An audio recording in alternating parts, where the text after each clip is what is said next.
I grew up in a single room with my single mom.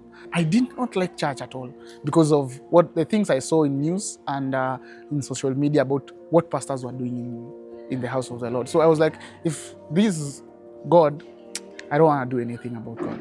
When I got into boarding school, now high school, I got a little bit of freedom. I started doing alcohol, I started doing drugs. By the time I got into campus, I was drinking every day. I was on a bender. We used to call it bender. So that led to really a struggle mentally. I struggled mentally with depression and anxiety. At some point, my friends decided, oh, we need to go to rehab. I went to rehab. I stopped taking the hard drugs, but alcohol still alcohol was the hardest thing to quit. While in campus, I moved to Great Wall Gardens. I was staying there with my aunt and my mom. So I went to Mavuno Church in City. I sat down, but the one thing that made me come back was a sermon series. It was, how are you really doing? It was talking about mental health. Remember, I'm someone who's struggling with depression, with anxiety. I'm on antidepressants at that point. I'm taking antidepressants. I'm taking appetite, some medicine to add me appetite because I was losing weight because of alcohol. So during that time, that's how the word spoke to me. And on 23rd of October, I gave my life to Christ.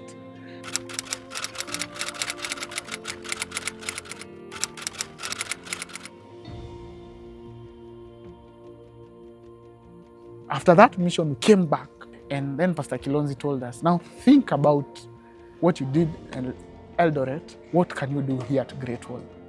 We realized there's something we can do. We can start preaching in matatus. Most of the Great Wall population is commuting to town for work.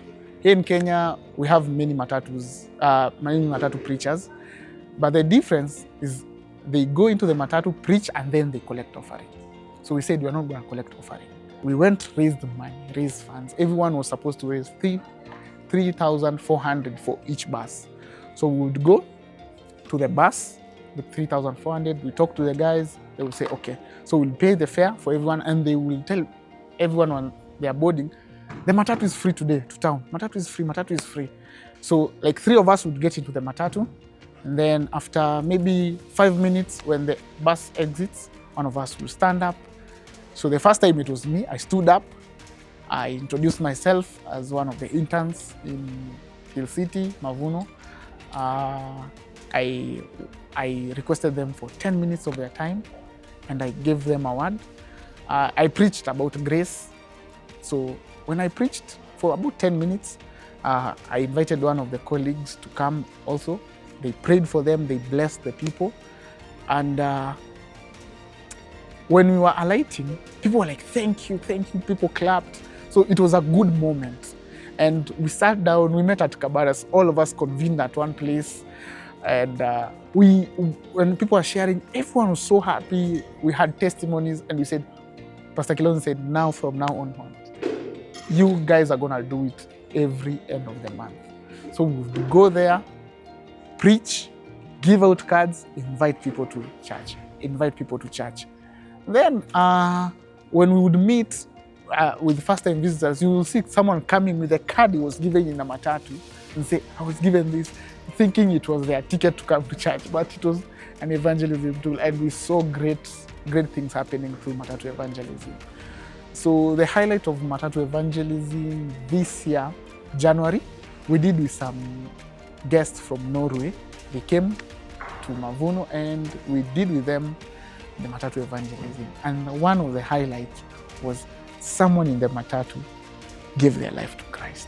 So I was like, it's 7 a.m. in the morning and you've given your life to Christ. That was my highlight. I was like, if I never do any other matatu evangelism, that one will remain in my life forever. Yeah.